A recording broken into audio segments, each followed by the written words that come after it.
In today's video, we are going to show you 5 essential gears that you need for food photography.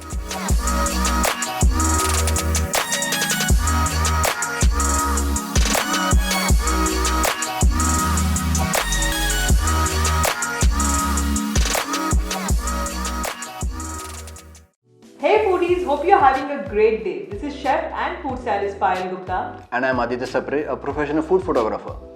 Welcome back to our Styling Lens studio, where each week we aid you to explore the creative world of food styling and food photography. And thank you so much for all the emails, text messages and comments that you sent to us post our last session on food styling too. We had such an amazing time sharing that knowledge with you guys. And as I requested by many budding food photographers, in today's session I am going to show you some important tools that you need to start your journey as a food photographer. And do watch the video till the end because we are going to show you how to use those tools and click an amazing food picture. The first most essential tool in food photography is the camera.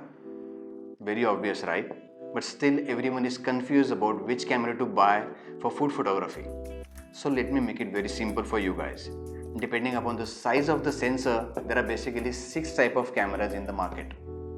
Starting from the biggest one, the first one is a large format, second one is medium format, third one is full frame, the fourth one is a cropped sensor, fifth one is a micro four thirds, and the sixth one is the tiniest one which has been used in mobile cameras. In photography, the most important thing is the image quality, and the quality of the image is largely dependent upon the size of the sensor.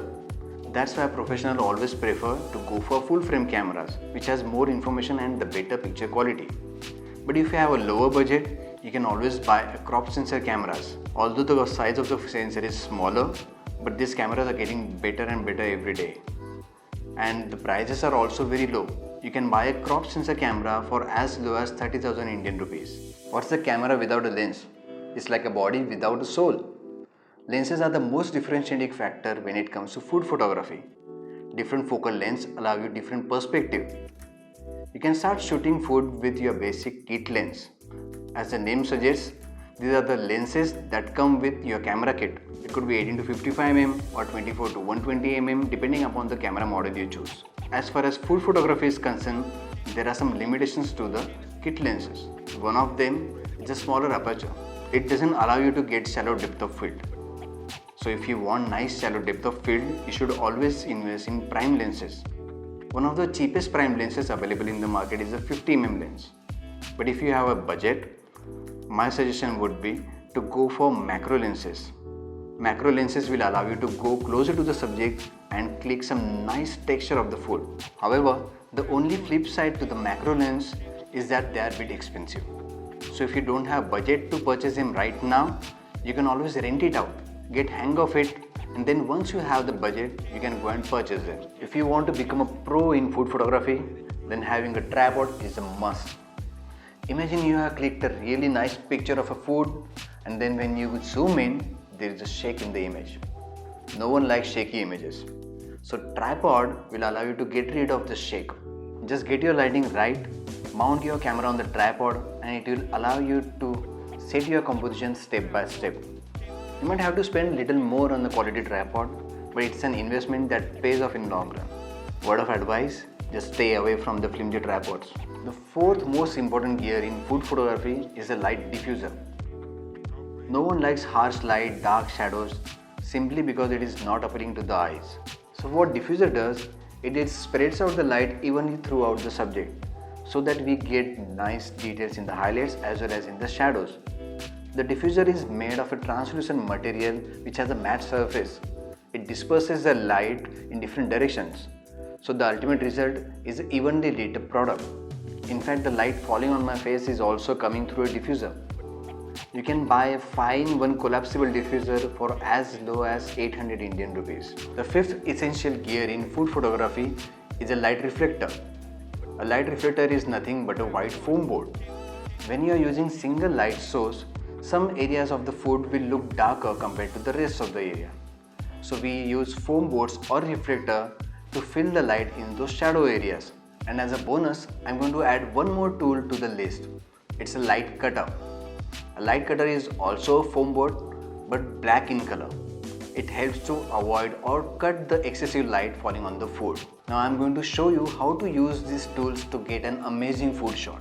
So guys, we are on the set right now and we are shooting gulab jamun, and I am going to show you how we use all the essential tools that we just discussed now. So here is my favorite Nikon D750. It's a full frame camera, and I have mounted Tamron macro lens, that's 90mm macro lens. And this is my trusted tripod. It's a Manfrotto 055X Pro B. As you can see guys, the camera is already mounted on the tripod. The light that I have is a little bit harsher right now, so I'm going to use the diffuser to make it softer. You can clearly see the shadows now are very soft and the light is evenly spread out. What I feel is the front area of gulab jamun is looking a bit darker right now, so I'm going to introduce the reflector to reduce the shadows and bring more details in the shadow area.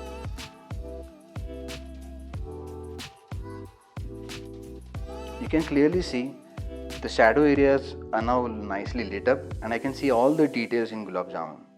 As the camera is mounted on the tripod, I can make some smaller changes now. Now in the frame, I can introduce some additional gulab jamuns.